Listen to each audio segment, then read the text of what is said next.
Il est 10h30, merci d'être avec nous. Bonjour à toutes et à tous. 0826 300 300 pour intervenir, pour participer à notre émission. Nos 2 heures, parlons vrai chez Bourdin, c'est un plaisir de vous retrouver un jeudi férié. Aussi, nous sommes là en direct, je dis bien en direct. Vous savez, j'adore le direct, donc en direct avec vous et tous nos invités. Vous allez voir, le programme est extrêmement riche pour un jeudi férié. Nous sommes jeudi politique, vous avez l'habitude, 11h, 12h. Et bien, notre invité sera en direct dans notre studio, Robert Ménard, le maire de Béziers. Nous aborderons tous les sujets d'actualité avec lui et vous pourrez réagir, lui poser des questions. 0826 300 300, protection des élus, réforme des institutions, manifestation d'extrême droite, immigration, retraite, mixité sociale, sécheresse, corrida et l'Ukraine. Ces sujets et d'autres encore, émission spéciale donc sur Sud Radio. Il va répondre à mes questions, vous pourrez réagir à ses réponses et vous pourrez aussi lui poser vos questions. 0826 300 300. À 10h30 avec nous, c'est la matinée des maires. Le maire de Toulouse, Jean-Luc Moudenc. Nous allons lui parler des agressions contre les élus. Même peine qu'en cas d'agression contre les forces de l'ordre pour les auteurs des menaces et agressions contre les élus. Je lui parlerai aussi de l'A69, l'autoroute, future autoroute Castres-Toulouse. Manifestation d'extrême droite spontanée à Annecy. Oui, à Annecy, c'était mardi soir. Et nous aurons le maire d'Annecy en direct. Je vous disais que c'était la matinée des maires.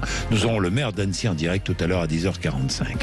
En raison de la sécheresse, des communes interdisent la construction de piscines. En Haute-Corse, dans les Pyrénées-Orientales, à Saint-Malo et dans le Var, la Fédération des professionnels de la piscine est inquiète. Là encore, qu'en pensez-vous? 0826 300 300. Et puis à 12h05, notre invité sera Pascal Hamel, qui est oncologue, cancérologue à l'hôpital de Villejuif. Nous allons parler du cancer du pancréas. Pourquoi? Eh bien parce que des tests prometteurs ont été réalisés, tests d'un nouveau vaccin à ARN messager qui guérirait le cancer du pancréas. Nous en parlerons tout à l'heure, c'est très important comme découverte médicale. Tout à l'heure, à 12h05, notre invité, le professeur Pascal Hamel, qui est oncologue et cancérologue à l'hôpital de Villejuif. Il est 10h32.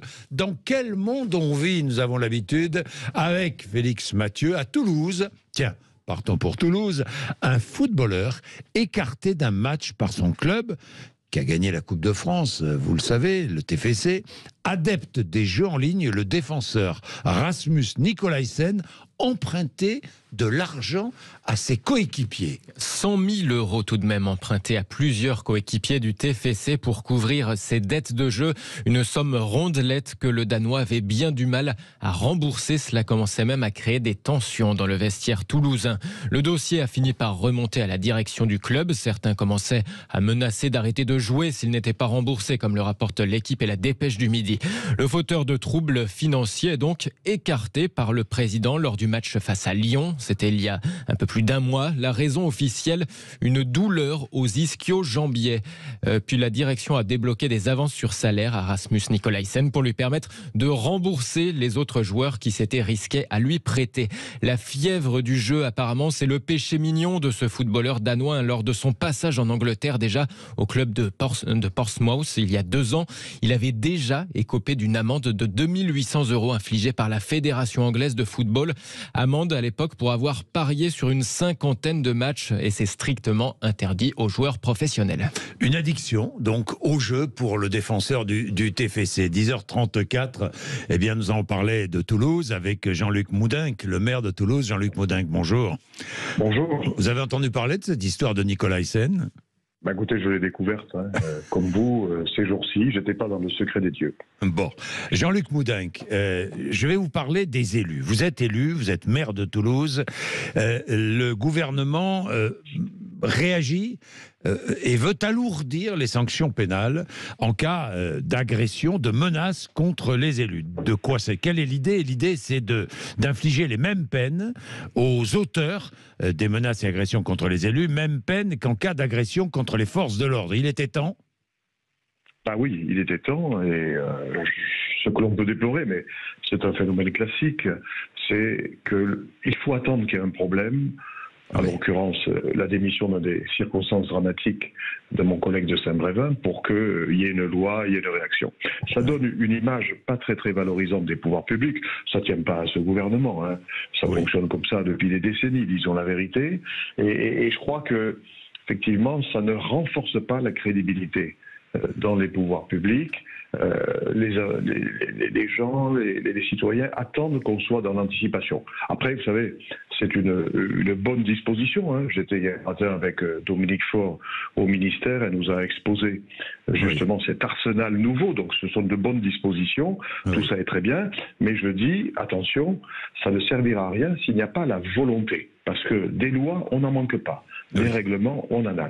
Qu'on les améliore, c'est parfait, mais ça ne servira à rien s'il n'y a pas de volonté. Parce qu'effectivement, dans ce qui est arrivé à mon collègue de Saint-Brévin, quand il témoigne de l'attitude de l'autorité préfectorale, il y a de quoi s'interroger. Lorsqu'on se souvient de l'assassinat de Samuel Paty, on se souvient aussi de la mise en cause de la hiérarchie de l'éducation nationale qui, du moins, ressentit-il ainsi, ne le protégeait pas.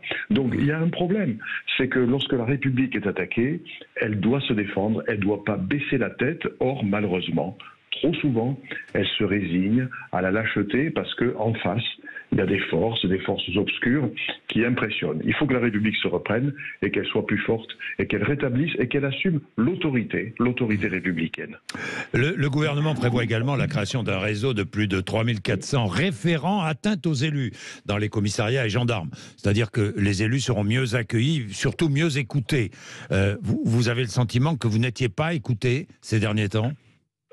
Écoutez, ce que je crois, c'est qu'effectivement, il y a une ambiance générale dans notre pays, et je ne vise évidemment pas les forces de l'ordre en disant ça, ou les personnes qui travaillent dans les commissariats, mais il y a une ambiance générale de contestation des élus. Et donc à partir de là, quand un élu est victime de menaces, parfois peut s'insinuer l'idée, l'attente que au fond, oui, il est élu, donc bon, il est contesté, c'est normal, etc., etc. Et donc, peu à peu, il y a un glissement qui s'opère et on s'habitue, on dit, bon, on relativise.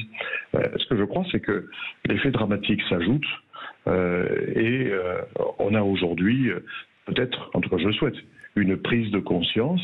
On sait que près du tiers des élus ont subi des violences.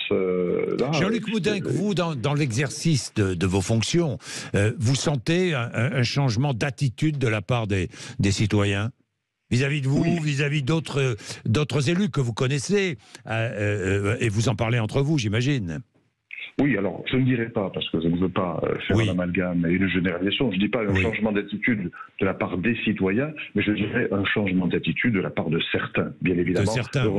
Heureusement, c'est une minorité, mais c'est vrai, je suis élu depuis un certain temps à Toulouse, et je vois bien que les choses changent, qu'il y a une agressivité de plus en plus exprimée, de plus en plus assumée, des menaces, des inscriptions personnalisées sur l'espace public pour intimider, faire en quelque sorte, toujours pareil, faire surgir un climat de peur qui fait que l'autorité républicaine que nous incarnons, on en a une partie sur notre tête, recule. C'est toujours le même. Et Jean-Luc Moudenc, c'est encouragé par certains partis politiques extrémistes, gauche ou droite, sur les réseaux sociaux, par exemple ?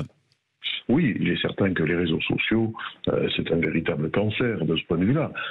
Grâce à l'anonymat, la mise en cause des élus, les mensonges, les propos de menaces se multiplient. Et donc, effectivement, tant que les réseaux sociaux seront anonymes, alors que par définition, les élus, nous, on est des cibles publiques, on n'est pas anonymes, forcément, il y a un déséquilibre. Et ce déséquilibre, il est extrêmement malsain. Il faut mettre fin à l'anonymat sur les réseaux sociaux, Jean-Luc Moudenc. Oui, moi j'y suis favorable, effectivement. On réclame tellement souvent la transparence à l'endroit des élus. On a multiplié les lois sur la transparence depuis 20 ans. Bon, très bien. Tout ça dans un climat de méfiance. Mais alors, la transparence, elle doit être aussi pour ceux qui nous mettent en cause. Question sur l'A69. Cette autoroute Castres-Toulouse. il y a des contestations, et il y en a eu beaucoup, des contestations, ça se poursuit. Où en est-on? Où en est-on? Est-ce que la République, là aussi, est-ce que les lois sont défiées? Écoutez, oui, parce que la vérité, c'est que mes collègues du Tarn se battent depuis au moins un tiers de siècle pour ce projet. Donc, il y a eu des études, il y a eu des réunions publiques, il y a eu des concertations, l'enquête publique, enfin bref, on en a beaucoup débattu. Toutes les lois en matière d'élaboration de projets ont été scrupuleusement respectées, et donc on arrive en quelque sorte à la fin du processus démocratique, et donc le projet, effectivement, est juridiquement mûr, et ce que l'on observe, c'est qu'il y a là aussi une minorité, mais une minorité qui fait de bruit, d'opposants qui n'acceptent pas le processus démocratique et qui veulent contester physiquement ce projet. Remise en cause de la démocratie. Oui, moi je le crois. Moi je crois effectivement que c'est une remise en cause de la démocratie. Et aujourd'hui, vous avez une fraction de l'opinion, dans le cadre d'une ambiance générale avec une montée des extrêmes, qui considère que, oui, c'est pas parce qu'on est élu qu'on est légitime, c'est pas parce qu'on est élu que l'on a le droit de prendre des décisions, c'est pas parce que la loi s'applique que elle doit s'appliquer, etc., etc. Et donc cette remise en cause des élus, de la démocratie, des projets, tout ça, ça forme un tout. Évidemment, quand on est élu, on est porteur de projets, on prend des décisions qui ne sont pas toujours populaires. Quand on ne prend pas de décision, on nous reproche de ne pas assurer notre mandat, de manquer de courage. Et quand on en prend, forcément, il y en a qui ne sont pas d'accord.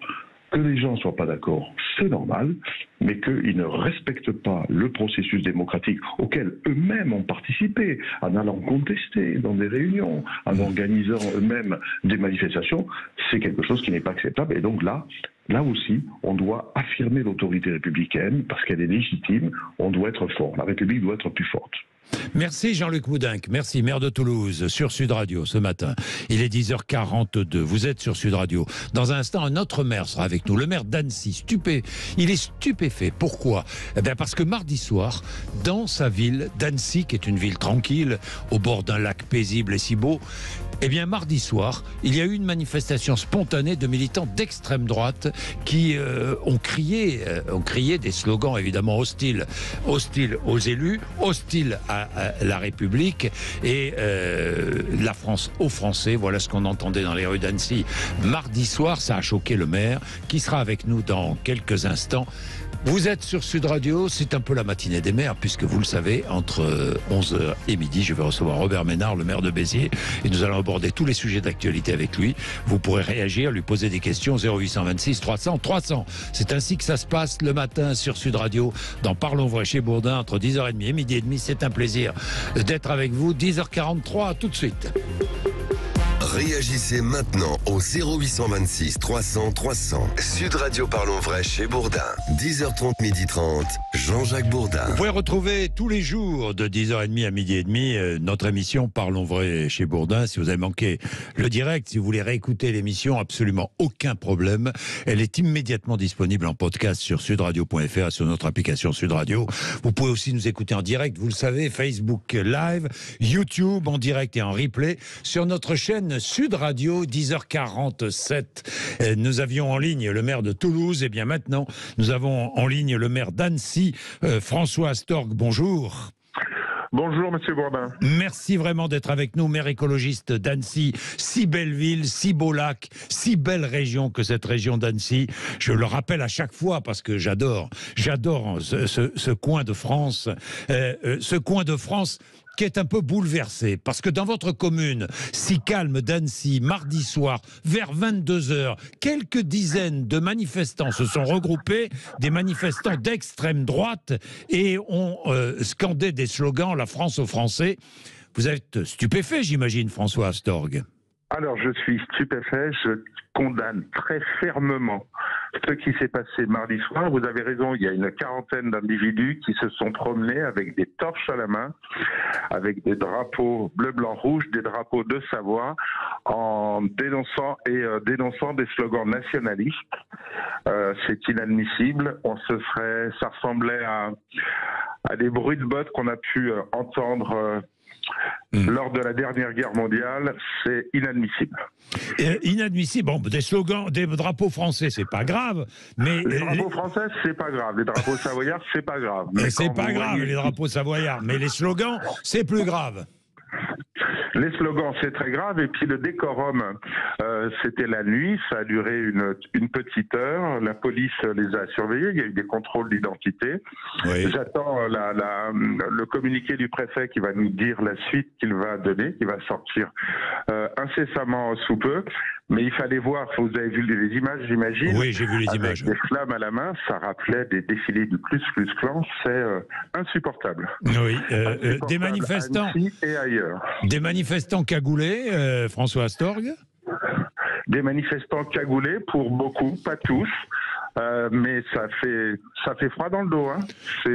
Et en plus, ces événements se sont reproduits depuis quelques semaines dans différents endroits.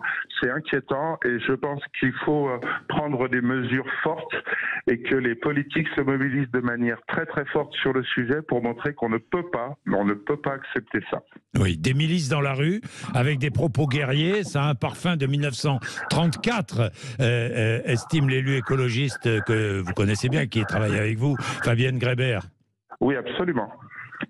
Absolument. Bon, et dites-moi, manifestation avec des relais évidemment sur Twitter, ça c'est évident. C'est évident.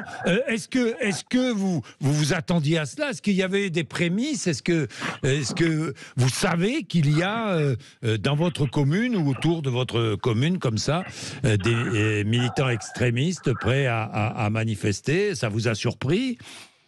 Ben oui, c'est très surprenant parce qu'on travaille souvent avec les renseignements territoriaux qui ne mettent pas ça en avant. Ça a déjà été signalé. On a eu lors du match de foot France-Maroc une bagarre qui a été faite par des gens d'extrême droite. On ne sait pas si ce sont les mêmes. L'enquête nous le dira. J'espère qu'il y a une enquête et qu'on va identifier les personnes qui défilent. Oui. Pour la ville, c'est pas très bon. En plus, au-delà de tout cela, imaginez une manifestation d'extrême droite à Annecy, ça paraît invraisemblable.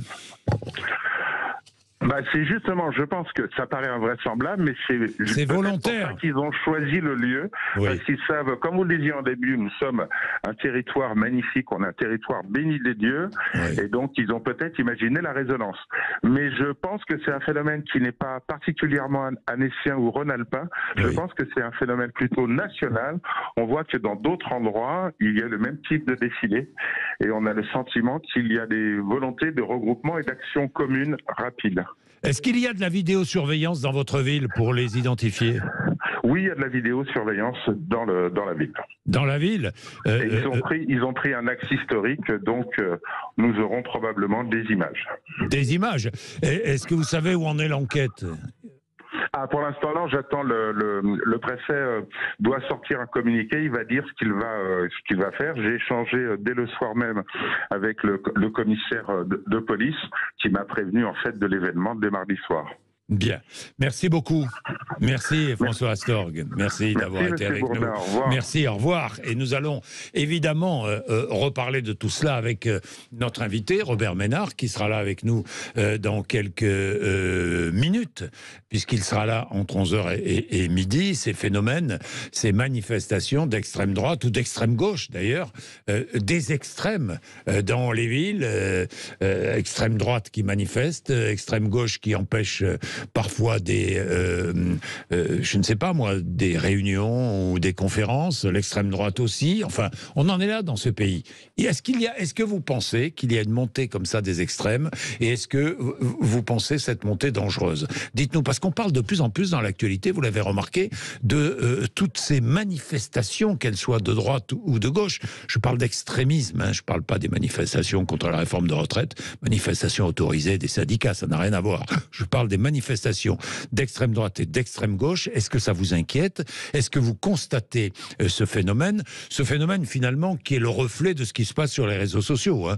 Il suffit d'aller voir les réseaux sociaux, de lire les sites complotistes, de lire les réactions des uns et des autres qui contestent tout et qui s'opposent à tout et qui pensent que tout ce qui est dit est faux. Eh bien, Ouais, ça nourrit, ces manifestations d'extrême droite et d'extrême gauche. Allez-y, dites-nous 0826 300 300. Avec Robert Ménard, nous allons aborder de très très nombreux sujets et vous ne manquerez pas de l'interroger. Vous savez, nous allons peut-être organiser finalement un jeudi politique très spécial et peut-être que c'est un laboratoire d'idées. Peut-être que nous renouvellerons l'expérience avec un invité qui va répondre à toutes les questions d'actualité. Et je voudrais que vous réagissiez à ces réponses. Vous partagez ou pas ce qu'il va dire? Vous allez partager ou pas ce qu'il va dire? Je vais lui parler évidemment de la protection des élus. On vient d'en parler avec Jean-Luc Moudingue, de la réforme des institutions, des manifestations d'extrême droite, donc de l'immigration, de la retraite, de la mixité sociale, de la sécheresse, de la corrida. De la corrida parce que j'ai vu qu'à Pérols, dans l'Hérault, la corrida prévue au mois de juillet avait été annulée. C'est le tribunal administratif qui a décidé. C'était pas une corrida, c'était une novillada.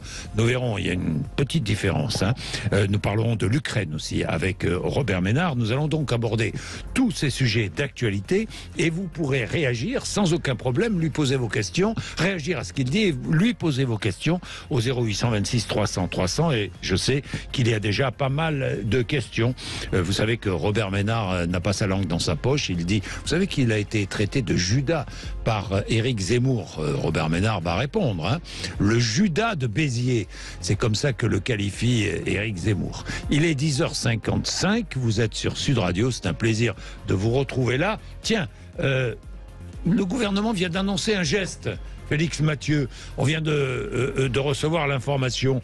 Pour les usagers des Intercités, les trains, après les grèves liées à la réforme des retraites, ils vont être dédommagés. Oui, le gouvernement et la SNCF vont rembourser une partie de l'abonnement Intercité, dédommager les utilisateurs fréquents de ces trains les plus affectés lors des grèves contre la réforme des retraites, annonce du ministre délégué au transport. Clément Beaune cite notamment les voyageurs des lignes Paris-Toulouse, Paris-Limoges ou encore Bordeaux-Marseille. L'abonnement des usagers Intercités sera remboursé à hauteur de 50% pour les mois de janvier à avril 2023 inclus.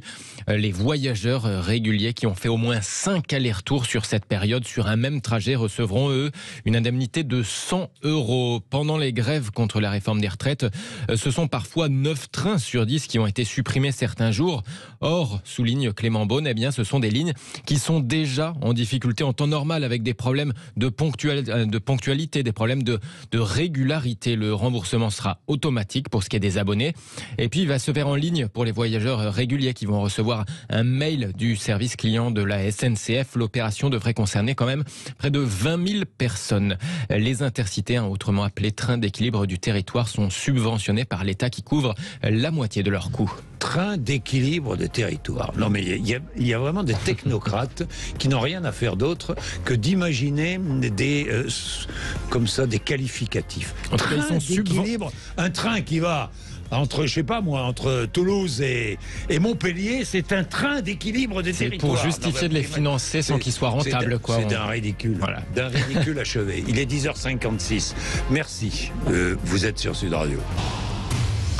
Sud Radio Parlons Vrai chez Bourdin, 10h30, 12h30, Jean-Jacques Bourdin. Il est 11h03, merci d'être avec nous. Vous savez que le jeudi, c'est un jeudi politique, tous les jeudis, entre 11h et midi, avec des invités, débats ou un invité. Et c'est le cas aujourd'hui. Robert Ménard, bonjour. Bonjour. Merci d'être avec nous, maire de Béziers. Alors, nous inaugurons un petit peu une formule un peu nouvelle. Je vais vous poser des questions sur l'actualité, Robert Ménard, et vous allez répondre, évidemment, et les auditeurs vont nous dire ce qu'ils pensent de vos réponses. Ils sont d'accord ou pas d'accord. Et ils auront aussi l'occasion, pendant une heure, de vous poser les questions qu'ils ont envie de vous poser. Il y a déjà des auditeurs qui sont prêts à vous poser des questions sur tous les sujets d'actualité. Et ils sont nombreux, évidemment. Alors, c'est le regard d'un maire. Et encore une fois, je le dis, mais moi, j'aime le travail des maires dans ce pays. C'est peut-être l'élu, c'est même pas peut-être, c'est sûrement l'élu qui connaît le mieux la vie des citoyens. C'est peut-être l'élu qui sait quelles sont les préoccupations, quelles sont les souffrances, quelles sont les espérances de celles et ceux qui vivent dans notre pays, qui vivent sur le territoire de communes, grandes ou petites. Mais les maires sont au cœur des préoccupations, au cœur de l'action aussi. Je suis sûr que vous êtes d'accord avec moi, Robert Ménard. Absolument, c'est pour ça que je pense que les agressions contre les maires, d'abord c'est une vraie injustice, parce que le maire, enfin, moi j'en connais plein, et puis qui n'ont pas mes idées et tout, mais vous savez, on a en commun de se coltiner les mêmes problèmes. C'est-à-dire que là, tu peux pas fuir en disant un grand discours sur la pauvreté si la personne vient te voir et te dit qu'est-ce que je fais ce soir. Et donc, il te faut trouver une solution. Sur les logements, on ne discourt pas sur une politique globale du logement, mais on essaye de trouver des réponses aux gens. Alors à la fois, c'est pour ça je crois que les gens aiment les maires, parce que ils sont les premiers, et souvent la seule personne qu'ils connaissent. Ils connaissent les maires, le sénateur, le député, tout ça, ils les connaissent pas. Et en même temps, vous êtes celui qui en prend plein la tête, parce que quand il y a des problèmes, ils ont envie que vous trouviez toutes les solutions à tout. Et c'est quasiment impossible. C'est un truc formidable. Moi, honnêtement, je suis heureux d'être maire. Heureux. Alors, mais je resterai pas, je me représenterai pas aux prochaines municipales. Je l'ai déjà dit. Vous ne vous représenterez pas. Non. Je suis à la fois. Vous confirmez. Je suis à la fois. Mais pourquoi vous ne vous représenterez pas? Parce que je suis essoré. Oui. Essoré, épuisé. Parce que quand vous êtes maire, ça ne s'arrête jamais. Je veux dire, ça s'arrête jamais. Ça veut dire que je descends, je mange en famille au restaurant, les gens viennent me voir et vous pouvez pas leur dire, écoutez, je suis en famille, j'ai autre chose à faire qu'à discuter avec vous. Vous faites la queue au cinéma comme tout le monde, les gens viennent discuter avec vous.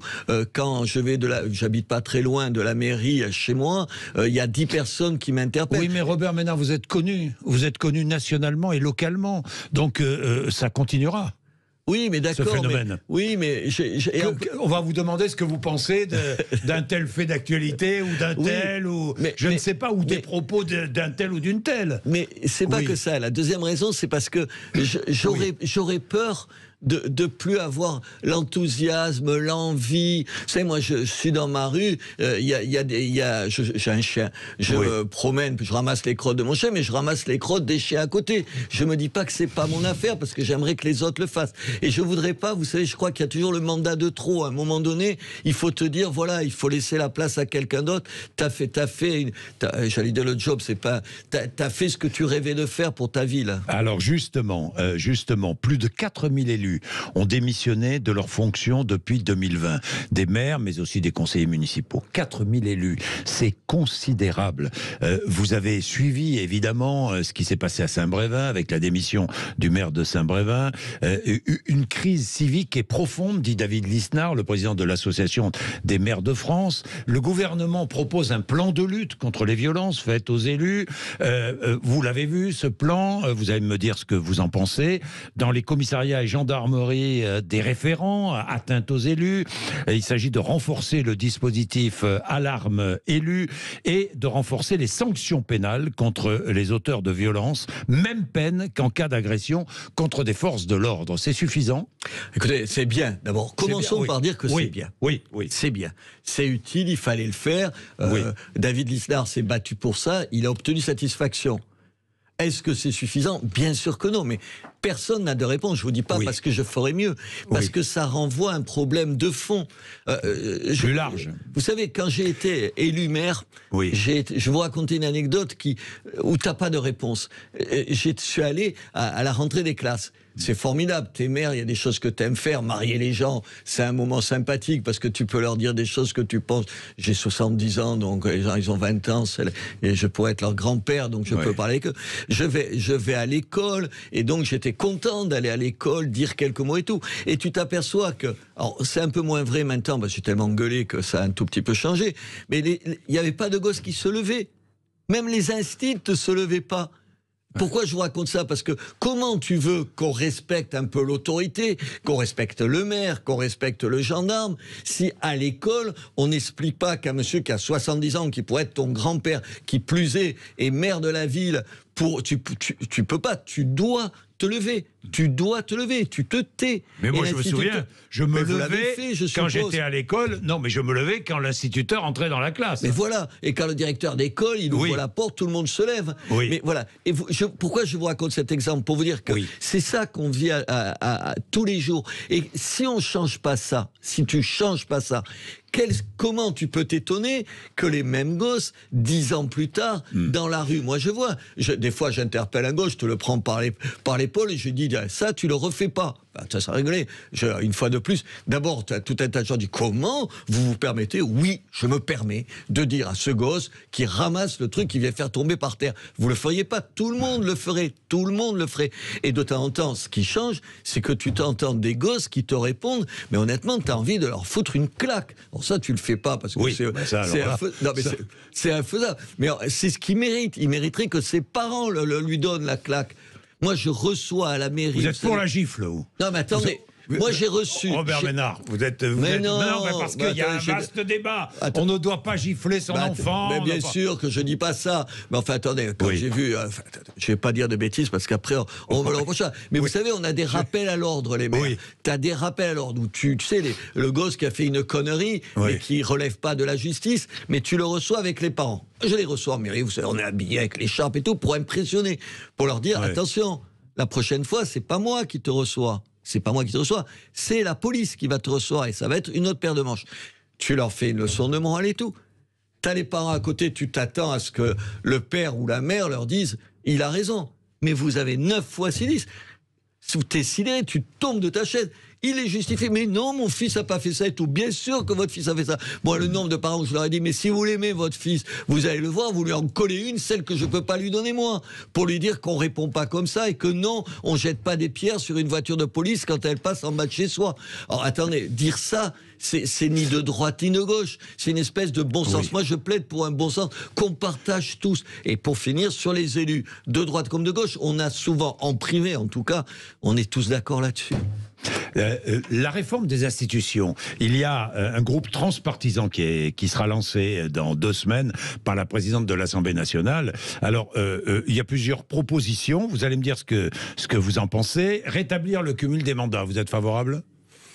Ça dépend. Quand tu es maire d'une ville de 80 000 habitants, honnêtement, je ne pourrais pas faire les deux. Non, tu fais les deux mal.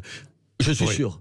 Bon. Et en même temps, attendez, c'est un problème. D'abord, peut-être c'est possible pour des plus petites communes. Et en même temps, ce que je pense, c'est que la coupure qu'il y a, par exemple, entre l'Assemblée nationale, souvent, et la réalité, et ce que je vis, je dis pas la réalité, ce que moi je vis, en tout cas, comme maire, je pense qu'elle vient du fait que les élus, que les députés ne cumulent pas ce mandat. Mais en même temps, c'est impossible. Alors, peut-être qu'il y a une solution, c'est que tu pourrais peut-être pas être élu député, ou sénateur c'est toujours le cas, mais élu député si tu n'as pas eu un mandat avant. Peut-être que tu as au moins un minimum d'expérience, parce que je ne crois pas qu'on puisse cumuler. Bon. Limiter le nombre de mandats consécutifs.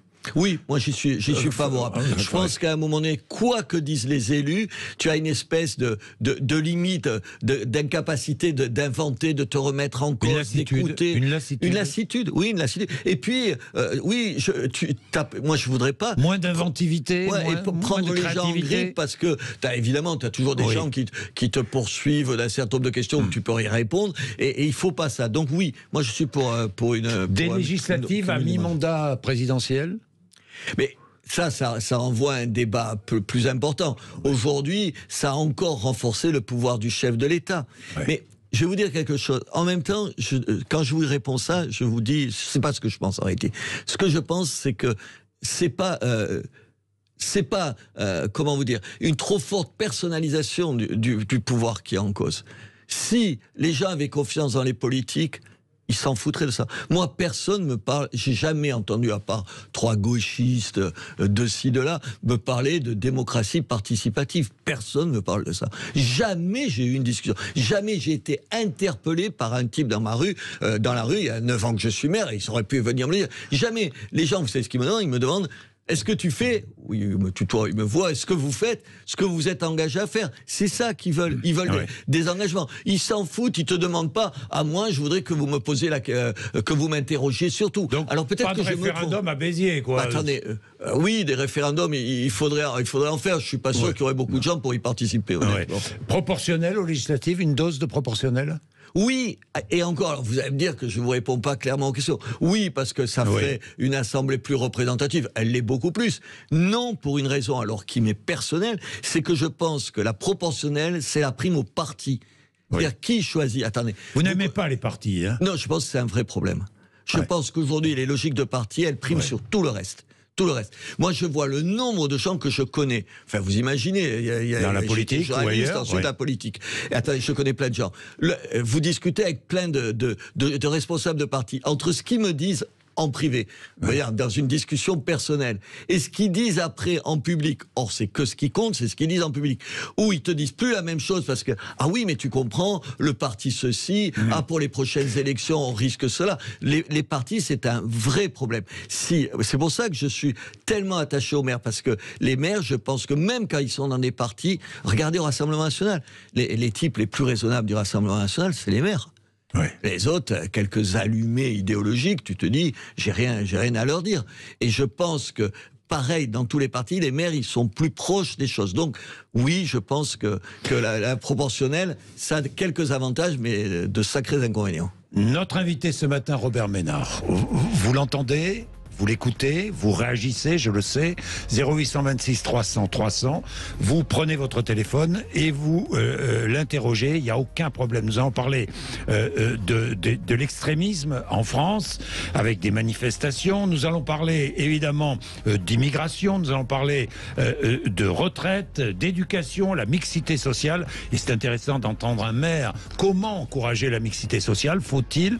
C'est très difficile, hein, très très difficile, et nous allons parler de l'Ukraine aussi, mais je lui poserai aussi une question sur la sécheresse et la corrida. À tout de suite. Sud Radio Parlons Vrai chez Bourdin, 10h30, 12h30, Jean-Jacques Bourdin. Bien, Robert Ménard est notre invité. Le regard d'un maire sur l'actualité. L'actualité, Robert Ménard. Vous avez écouté le maire d'Annecy tout à l'heure. Manifestation d'extrême droite spontanée dans sa ville. Il était stupéfait mardi soir. Il y a comme ça des manifestations d'extrême droite ou d'extrême gauche dans des villes de France. Vous êtes surpris ? Écoutez, par cette montée des extrémismes. Du coup, comme je vous écoutais, j'ai regardé la vidéo des gens. Ils sont barjots, honnêtement. C'est des cinglés, tu vois. Je veux dire, la France aux Français, France aux Français, tu vois. Et puis, la mise en scène, quoi. Les torches, les drapeaux. La caricature du mec en... C'est le Ku Klux Klan sur les bords du lac, quoi. Voilà, en treillis militaire, rasé, c'est une image déplorable. J'ajoute tout de suite que c'est pas Marine Le Pen, c'est pas ça. Il faut pas exagérer. Moi, ça m'a exaspéré quand les députés du Rassemblement national se sont pas levés, justement, après, vous savez, quand il y a eu à propos de l'agression du maire de Saint-Brévin, vous avez vu, ils ne sont pas levés. Ils ne sont pas levés. C'est des imbéciles de ne pas se lever. Quand même, tu te lèves, même si ça avait été un élu du Rassemblement national, je ne suis pas sûr que tout le monde se soit levé. Hein. Attendez, je vais vous raconter quelque chose, Jacques Bourdin. Oui. En 2018, je vais à Saint-André de Cubzac. Je ne sais pas si vous connaissez. Oui, c'est près de Bordeaux. Près de Bordeaux. Je vais là à l'invitation de maires, de maires qui me reçoivent pour parler de mon expérience de maire. Donc j'y vais. Je me suis fait casser la gueule. Tomber par terre. Je me souviens. Vous vous souvenez ? Oui, je me souviens. Pourquoi je vous raconte ça ? Pas pour me mettre en avant. À ce moment-là, tout à l'heure, j'entendais même un maire, celui de Toulouse. J'ai vu quel maire a dit c'est scandaleux. Parce que j'étais à la droite de la droite, t'as pas un maire qui a levé le petit doigt. Il n'y a pas un ministre qui a pris de mes nouvelles. J'ai été à l'hôpital, j'ai eu pris, alors tu meurs pas, mais tu prends 4 jours d'interruption totale de travail, 10 jours d'interruption partielle du travail, t'as pas un type qui lève le doigt. Alors, elle a raison, Marine Le Pen, quand elle dit, il y a un 2 poids 2 mesures. Il y est tout le temps, le 2 poids 2 mesures. Mais en même temps, de pas se lever, quand on parle du maire de Saint-Brévin, c'est une imbécilité, c'est une imbécilité. Alors, le petit-neveu de Brigitte Macron, agressé, vous avez vu sur Twitter la haine, trogneux, c'est devenu n'importe quoi, c'est la haine en ligne. Internet, les réseaux sociaux, c'est un égout à ciel ouvert quand même. Il faut faire cesser l'anonymat sur les réseaux sociaux. Oui, mais comme on n'y arrivera pas, donc moi j'ai quitté tous les réseaux, j'y suis plus. Bon, Robert Ménard, cette haine, d'abord, comment réagissez-vous à ce qui s'est... Ah mais ça m'a sidéré, parce que là c'est pire que tout ce qu'on vient de dire. Parce qu'à la limite, tu m'agresses pour ce que je fais. Et lui, tu l'agresses pas pour ce qu'il fait, tu l'agresses pour ce qu'il est. Oui. C'est-à-dire, il est le petit. Il y est pour rien. Il y est strictement pour rien. Je veux dire, tu peux. Attendez, je justifie rien du tout. Oui. Mais tu peux te faire jeter par un type pour ce que tu as fait. Là, pas parce que tu es, parce que j'ai une barbe, on me dirait ah ouais, je te casse la figure parce que tu as une barbe. Là, c'est parce qu'il est parent avec la famille Macron. C'est au-delà du dégueulasse. C'est un cran de plus, parce que si on commence à s'en prendre à ma famille parce que c'est ma famille en cas de désaccord, parce que c'est ça, c'est sidérant. Mais là, pardon, contrairement à ce que disent un certain nombre de médias, qui disent il y a une réaction unanime de de condamnation, mais c'est pas vrai. C'est oui officiellement. Vous avez vu, c'est pas possible et tout. Mais en général, il y a un mais. Mais quand même, M. Macron, il est un peu responsable du climat. C'est-à-dire que c'est ça la politique, j'allais dire de merde, mais c'est exactement ce que je pense. C'est ces politiciens de rien du tout, qui sont jamais capables de dire, voilà, c'est scandaleux dans tous les cas. Non, ils sont obligés. Alors là, c'est la France insoumise, en l'occurrence, c'est eux. Il y a eu 3 ou 4 députés qui ont rajouté. Et chaque fois, vous savez, comme une espèce d'excuse. Et le plus salopard dans cette histoire-là, c'est Mélenchon, Jean-Luc Mélenchon. Dans le bal des faux culs qui sont, il bat tous les records. Vous avez vu ce qu'il dit ? On m'a sommé de répondre alors. Et en plus, il dit, je l'ai noté parce que ça m'a sidéré. Le chocolaté, trop mieux. Vous sentez pas l'espèce de petit mépris qu'il y a là ? On l'a sommé, ça veut dire que si on le sommait pas de s'exprimer, il aurait rien dit. On me dirait que sur Salman Rushdie, personne l'a sommé et il a rien dit. Enfin, attendez, c'est pas possible. Est-ce que vous renvoyez Zemmour et Mélenchon dans la même dos à dos aujourd'hui? Non, je crois qu'aujourd'hui, honnêtement, et Dieu sait qu'avec Éric Zemmour... il vous a qualifié de Judas de Béziers, vous avez vu dans son livre. Ah, j'ai pas répondu. Vous n'avez pas répondu. Non, il est excessif, Assoué, il se calmera. Moi, dès le début, je lui ai dit que c'est un ami, donc on a été amis pendant des années, des années. Il dit pas que vous êtes un ami maintenant. Non, ça, il le dit plus, mais... Il le dit plus, oui. C'est réciproque, je le dirai pas. Mais enfin, on a le droit d'être en désaccord. Je pense qu'il a de bonnes idées, il sait pas parler aux gens, qu'est-ce que vous voulez que je vous dise?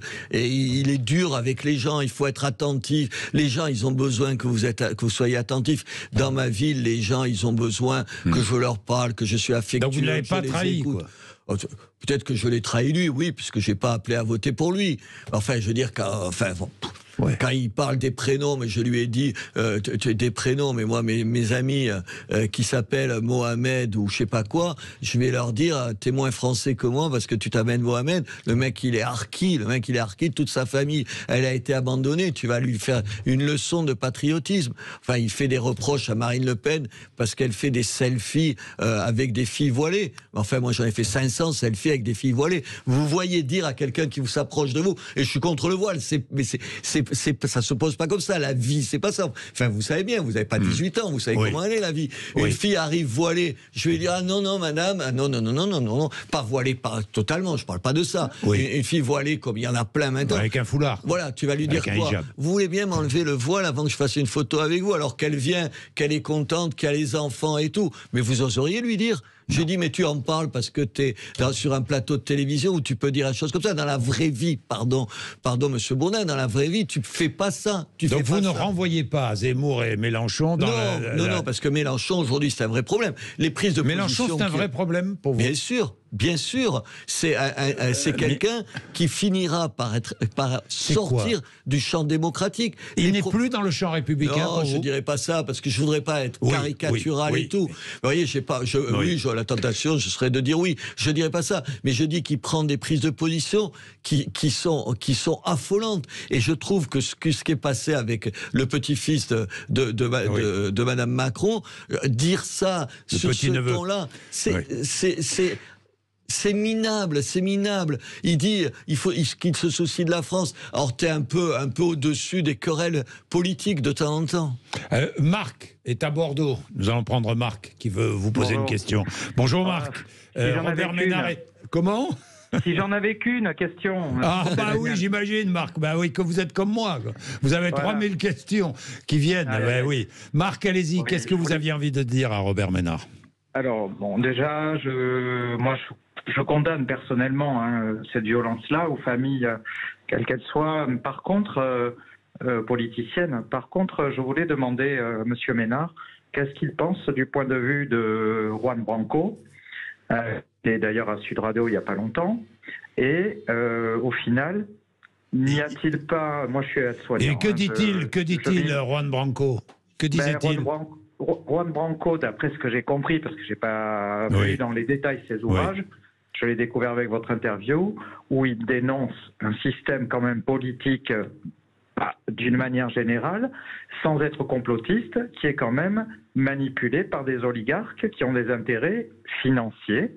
Donc quelque part, la démocratie, moi quelque part je ne suis pas ultra quoi que ce soit, je suis humaniste, mais par contre j'ai l'impression aujourd'hui, comment reconnecter le peuple français avec une impression que les gens qui nous gouvernent sont dans une démocratie et pas un empire. Bon, alors Marc, je voudrais quand même préciser certaines choses, parce que je veux bien qu'on tienne tous les discours, les oligarques, la finance internationale, mais enfin Juan Branco, comme les autres, quand il fait éditer un livre, il le fait éditer par un milliardaire qui possède la maison d'édition, etc., etc. Il est comme les autres.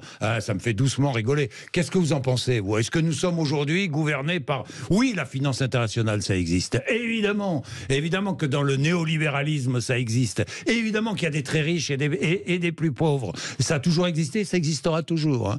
Robert Ménard, mais qu'est-ce que vous pensez de cette...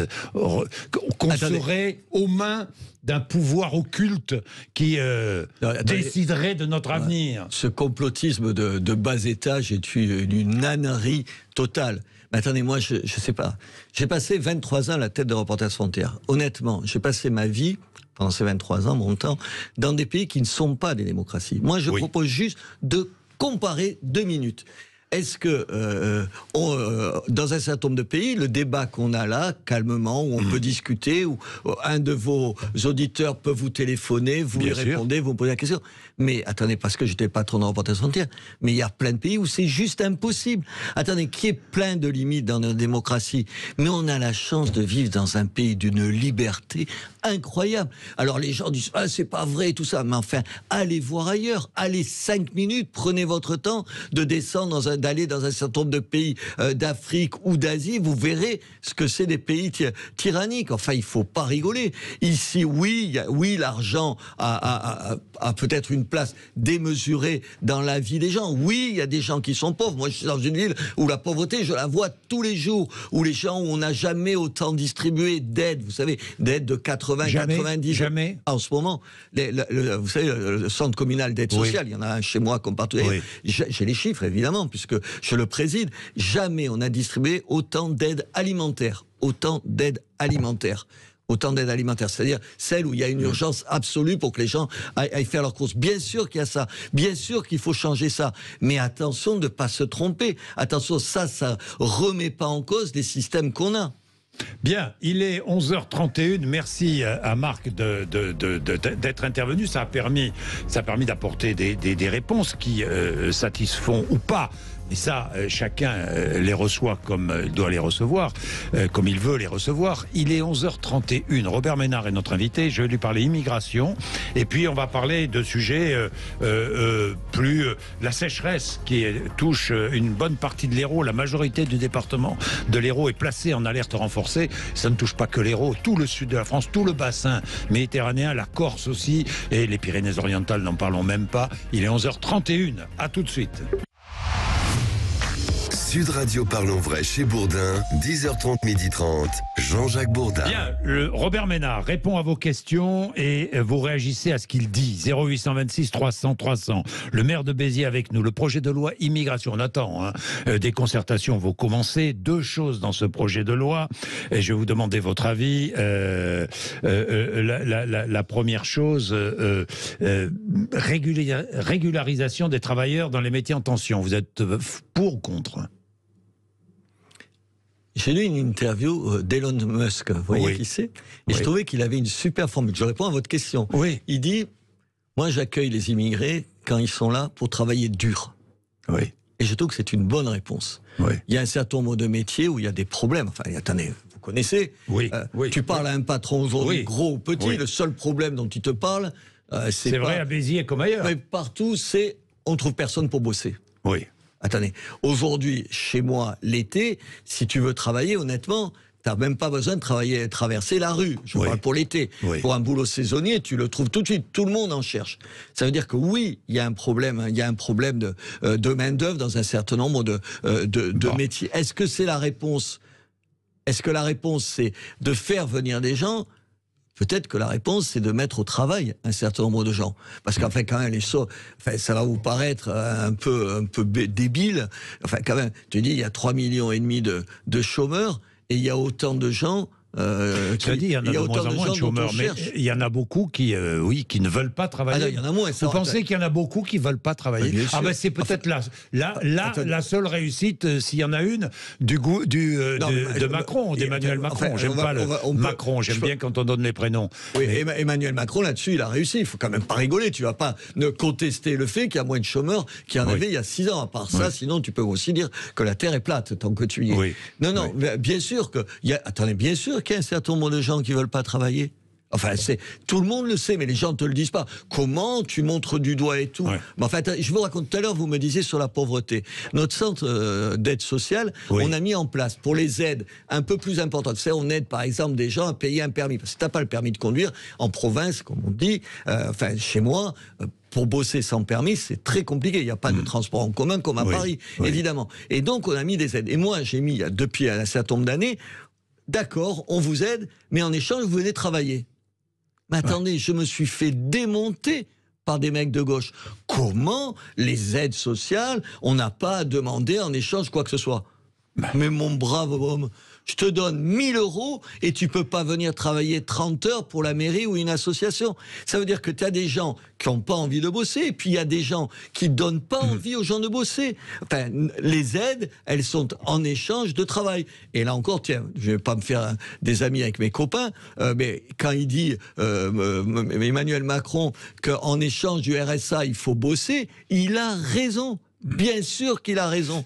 Mais ça, quand tu es de gauche, si tu dis ça, tu t'étrangles. Alors, éducation. Hier, l'enseignement privé catholique a signé un protocole avec le ministère pour davantage de mixité sociale. Est-ce que c'est facile d'encourager la mixité sociale? Difficile dans les écoles. Comment faites-vous à Béziers? Évidemment, vous essayez d'améliorer la mixité sociale, mais c'est impossible. Attendez, il y a plein de choses. D'abord, dans les écoles... attendez... Les écoles privées, elles marchent bien. Pourquoi tout le monde veut y aller? Pourquoi il y a autant de demandes? Et attendez, dans ma ville, de toute sensibilité, de toute religion, même si c'est des écoles catho, allez voir parce que c'est ça qui est paradoxal. Dans les écoles... 80% ou 90% des écoles privées, c'est des écoles catho en réalité. Catholiques, pardon. Attendez, le nombre de gens musulmans chez moi qui veulent aller dans les écoles, pourquoi? Catholiques? Oui, écoles catholiques, pas parce qu'ils se sont convertis au catholicisme, simplement parce que c'est les écoles bien, où il y a de l'autorité, où on y respecte des règles, et où les parents, quels qu'ils soient, d'où qu'ils viennent, de quelque milieu, de quelque sensibilité que ce soit, ils mettent leurs enfants, d'abord leurs enfants sont importants pour eux évidemment, quels qu'ils soient, et ils les mettent dans les meilleures écoles. Et aujourd'hui, c'est les écoles qui sont le plus encadrées, où il y a le moins de laisser aller. Et ça, on va mettre ça en cause? Bien sûr que non. Alors oui, ces écoles, elles sont plus chères. Elles sont plus chères. Mais enfin, mais dans les écoles publiques, la mixité sociale, comment encourager la mixité sociale? C'est difficile parce que souvent, les écoles, c'est le reflet d'un quartier. Mais attendez, évidemment, du niveau économique. Je vais vous raconter quelque chose. Oui. Une fois, je me suis emporté contre un certain nombre de mes opposants sur cette question-là.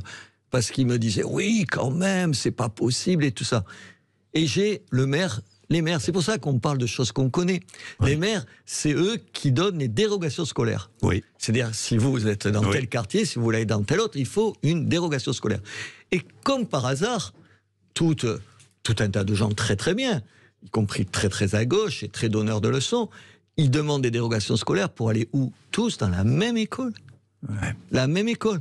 Attendez, j'en peux plus. Quand j'entends le ministre de l'Éducation nationale, c'est vrai, je le dis pas de façon démagogique parce que je le ferai à sa place. Il met ses enfants à l'Alsacienne. L'Alsacienne, c'est 1 000 € par trimestre. Mais il n'a pas tort. Moi, j'aime mes enfants. Mes enfants, je les ai mis dans une école. Les 2 plus grands, non, mais la plus petite, la nôtre, elle a fait sa scolarité dans une école privée.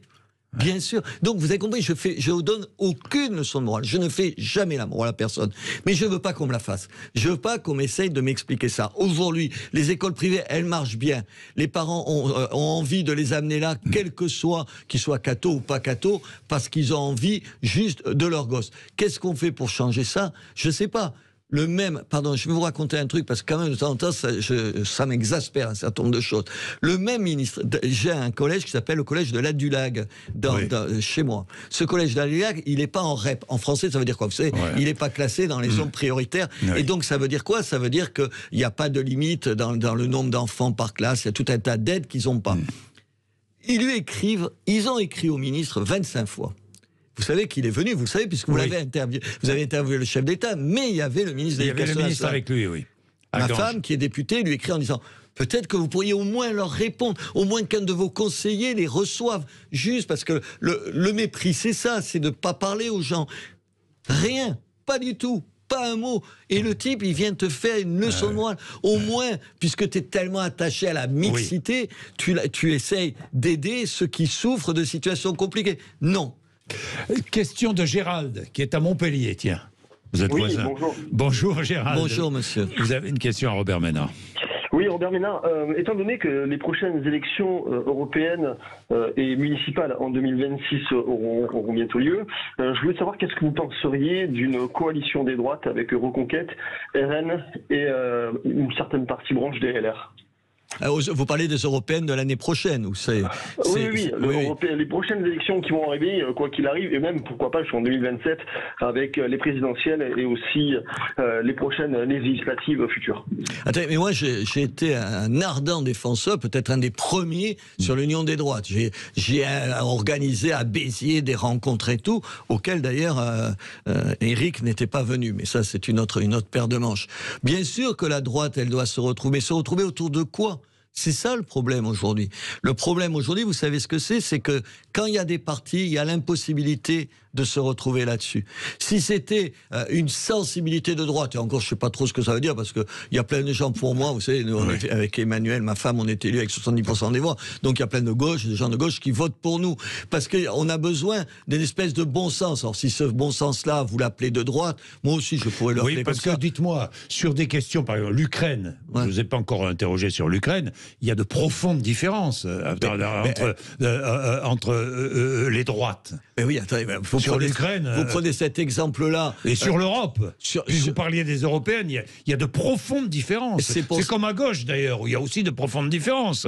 La gauche veut une union dans la NUP, mais dans la NUP entre les écologistes et la France insoumise. Mais sur l'Europe, ils sont aux antipodes les uns des autres. Et pour répondre au monsieur, je prends sur les retraites. Éric Zemmour, ce qu'il disait, moi j'étais d'accord totalement avec lui. Il fallait une réforme des retraites, peut-être pas celle-là, mais dire on va rien changer, ça ne tient pas debout. C'est de la démagogie à l'état pur. Donc je suis d'accord avec lui là-dessus. Mais avec Marine Le Pen, il est en profond désaccord. Et avec, sur les retraites, il y a des accords. Vous ne pouvez pas faire l'union des droites. Sur les retraites, sur l'Ukraine, ce que vous disiez sur l'Ukraine. Enfin, la réaction spontanée d'Éric, c'est la mauvaise réaction. La mauvaise réaction. Et de Marine aussi. Ils sont quand même plutôt pro-russes par rapport aux républicains qui ne le sont pas. Donc moi j'ai envie qu'on se retrouve tous, et même au-delà de cette droite-là, mais le problème c'est sur quoi? Gérald, sur quoi? La réponse. Mais je rêverais que vous ayez raison. Si je peux me permettre, vous avez bien vu la gauche aussi qui se sont retrouvés avec la NUP, et sur quoi ils se sont retrouvés. Regardez aussi Renaissance avec le MoDem et le nouveau parti d'Édouard Philippe, ils se sont retrouvés. Si un jour on veut en fait qu'on souhaite que la droite en fait arrive au pouvoir ou soit majoritaire dans notre pays, une coalition est très importante. Donc on a certaines accointances, mais on a surtout tous les mêmes idées. On est d'accord que sur l'immigration aujourd'hui, elle est trop présente en France. On est d'accord aussi que sur les fraudes fiscales et autres, sur l'économie, on est aussi d'accord. Sur l'économie, vous n'êtes pas... Sur l'économie, à droite, il n'y a pas accord. Gérald. Mais non, mais je veux dire, il faut prendre quand même bon sens de chacun.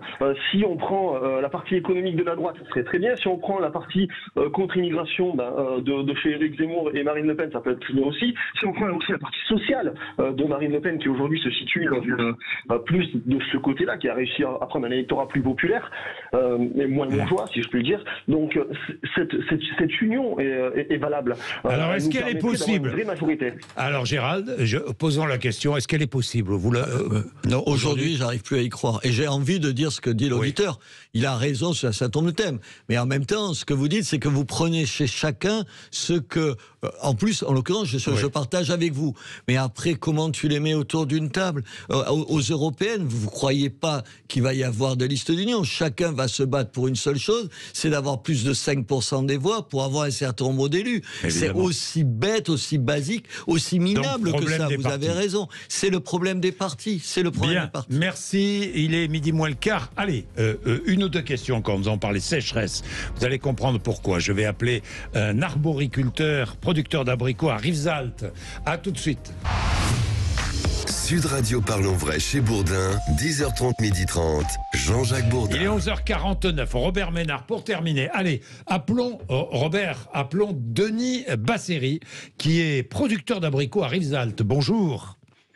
Allô, oui, bonjour. Oui, bonjour. Où en êtes-vous avec vos abricots, Denis Basseri? On est toujours malheureusement dans la même situation, situation de sécheresse extrême dans notre département. Oui.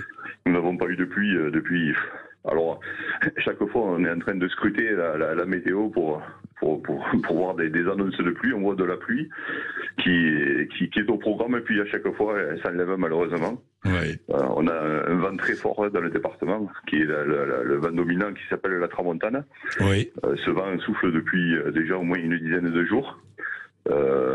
Pratiquement, on a passé plus de 200 jours avec un vent dominant très fort qui balayait systématiquement les nuages, et ce qui fait que... Et qui assèche, ça, dès qu'il tombe de gouttes, ça assèche, donc, évidemment. Est-ce que vos vergers sont en train de mourir? On a des vergers qui sont... alors ça dépend des bassins. Hein. Oui. Il y a des bassins de production où il y a une bonne gestion de l'eau. Et bon, les gens arrivent à maintenir la production et donc la vitalité un peu des arbres, mais enfin, on ne sait pas si on va pouvoir passer les prochains mois ou les prochains jours, parce que là, concrètement, il y a deux choses. Ben oui, nos vergers, dans certains secteurs où les réseaux collectifs d'irrigation ne fonctionnent plus, il y a des vergers qui sont en train de mourir, hein, évidemment. C'est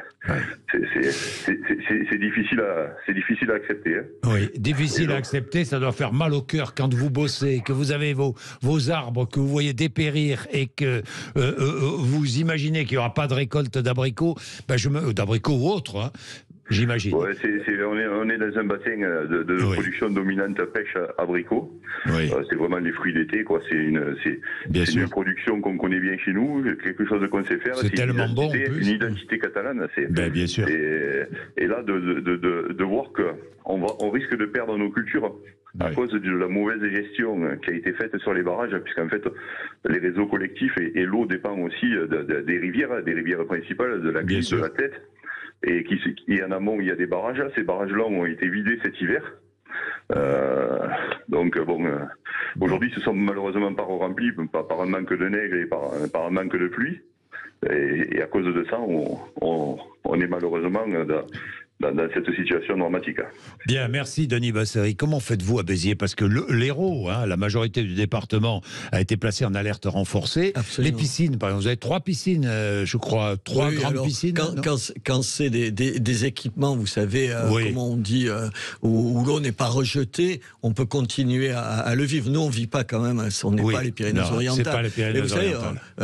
Vous savez qu'on a une capitale, on joue au rugby dans ma ville. Bien sûr. Et moi, j'ai appelé le préfet, j'ai discuté avec lui cette semaine. Je lui ai dit, c'est pas possible qu'on n'arrose pas la pelouse. Elle nous a coûté 2,5 millions. Si tu l'arroses pas, elle meurt, la pelouse. Ouais. Voilà. Et nous, alors c'est ça un problème. Et le deuxième problème, c'est la vigne chez moi. Alors la vigne, nous, on peut être sauvé par les Baronnes, par le canal du Baronne, l'eau du Baronne. Ouais. C'est ce qu'il faut faire. Il faut de l'eau. Alors, des fois, il y en a plus. Là, elle vient du Rhône, quoi. C'est pour ça que ça s'appelle le Baronne. Et donc, elle vient là. C'est la solution. C'est une solution à long terme. Mais ça demande des investissements. Il faudra de toute façon les faire, parce que si on les fait pas, ça va pas se calmer demain matin. Alors vous avez vu qu'il y a certaines communes, à Elne, en Haute-Corse, Saint-Malo, dans le Var, qui interdisent la construction de piscines. De piscine privée. Ouais, je sais, oui.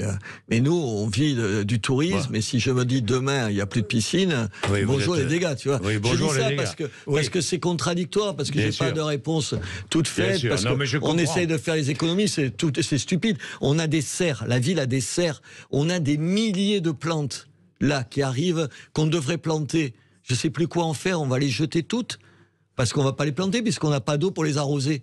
Vous vous rendez compte? Et je vais pas les donner aux gens, parce que les gens, pour leur donner, il faudrait qu'ils les arrosent à leur tour. C'est stupide. Mais cette semaine, moi, le maire, c'est des choses comme ça. Les piscines, ce que je fais, la pelouse du stade, je dis, attends, 2,5 millions, je vais pas les balancer par la fenêtre. On est dans ces conditions-là. C'est pour ça, les réponses toutes faites, moi, j'en ai juste ras-le-bol. Oui, alors, dernière question, la corrida. La mairie de Pérols est en colère. Il n'y aura pas de corrida le 15 juillet. En fait, c'est pas une corrida, c'est une noviada. C'est des taureaux plus jeunes. Ce sont des jeunes taureaux et des jeunes toreros, mais il y avait mise à mort. Interdiction par le tribunal administratif. Où est-ce que vous en êtes, vous, à Béziers? Moi, dès que je soutiens la corrida, tout le temps. C'est le truc, je m'en prends plein la figure à longueur de temps. Vous savez, je dis à mes copains, venez voir des corridas à Béziers, parce que dans 10 ans, je ne sais pas s'il y aura encore des corridas. Là, on a gagné la bataille face à, comment il s'appelle, Émeric Caron, parce qu'il est là, c'est notre meilleur atout, Émeric Caron. Un jour, je voulais le faire débattre avec vous, il n'a jamais voulu. Il n'a jamais accepté. C'est dommage, mais enfin bon. Il est une telle... je vous raconterai quelque chose sur Sud Radio et Émeric Caron, ça vous fera rire, parce qu'il devait y travailler à un moment donné. Ah bon? Ouais, quand je faisais la matinale sur Sud Radio. Ah bon. Voilà, non, c'est un atout formidable, parce qu'il est une caricature. Mais ce qu'il faut prendre en compte, c'est qu'il y a aujourd'hui un mouvement de fond contre la corrida. Moi, je ne suis pas un fan de corrida. Les gens, je le dis ici, mais je le dis à Béziers. Tout le monde le sait. J'assiste à toutes les corridas et tout, parce que je pense que ça va au-delà. Si t'aimes ce qu'on est, si tu dis, il faut que les types, ils sont contre la mondialisation, et après ils sont contre la corrida, je leur dis, mais c'est n'importe quoi. Il faut que, si tu es contre une uniformisation du monde, la corrida, elle est spécifique à un endroit. C'est quelque chose qui... Alors, tu peux trouver ça des restes barbares, mais là, d'abord, ça renvoie à des choses qui sont dans les hommes. Et puis, chacun, on est différent. Moi, je juge pas les gens qui aiment d'autres choses. Moi, je veux juste la corrida, je vais vous dire, qu'on m'emmerde pas. Juste, j'impose à personne d'aller voir des corridas. Je comprends 1000 fois qu'on déteste la corrida. En plus, moi, je suis végétarien. Alors, je ne sais pas si vous imaginez la contradiction. Le mec me dit, t'es contradictoire. Oui. Moi, je ne suis pas fasciné par la corrida, mais je veux qu'on nous foute la paix. Personne t'oblige à rentrer dans les arènes. Personne. Si tu m'emmerdes, va dans les... Parce que les mêmes mecs, je dis ça, pourquoi j'ai dit que j'étais végétarien? Parce que les mêmes mecs, ils bouffent de la viande et ils te font chier avec la corrida. Ça, c'est vrai. Donc ça va dans les contradictions. Je dis, t'arrêtes d'en manger de la viande et après, on en reparlera. Je veux dire, et puis attends, tu dis rien sur les abattoirs? Parce que pour un taureau, ce serait glorieux de mourir dans un abattoir, mais infamant de mourir dans une arène. Je veux dire, je n'ai jamais vu de gens aussi respectueux des taureaux que les toreros. Enfin, vous les connaissez, vous êtes du Midi. Vous savez à quel point c'est un rapport étonnant. À quel point. Et puis, j'aime le courage des gens. Je trouve que quelque chose qui met en exergue le courage, la bravoure, c'est formidable. C'est peut-être des valeurs archaïques d'un autre temps, mais au fond, j'aime ça. Bien, merci Robert Ménard d'être venu nous voir, d'avoir accepté de jouer le jeu, de répondre à toutes les questions d'auditeurs aussi. Merci, il est 11h57. Allez, vous continuez jusqu'à 12h30, nous sommes là, nous allons parler de l'ARN messager. Alors je sais, ça va... J'imagine, dès que je prononce ARN messager, hop, levé de bouclier. Et pourtant, c'est très intéressant. Et je vais recevoir Pascal Hamel, qui est professeur de cancérologie, oncologue à l'hôpital de Villejuif. Pourquoi? Parce que des tests prometteurs d'un nouveau vaccin ARN messager ont été réalisés contre... Et ça permet de guérir, ou du moins de retarder les conséquences d'un cancer du pancréas. C'est très intéressant parce que c'est un cancer, c'est le plus redoutable des cancers, le cancer du pancréas. Nous allons parler après les informations.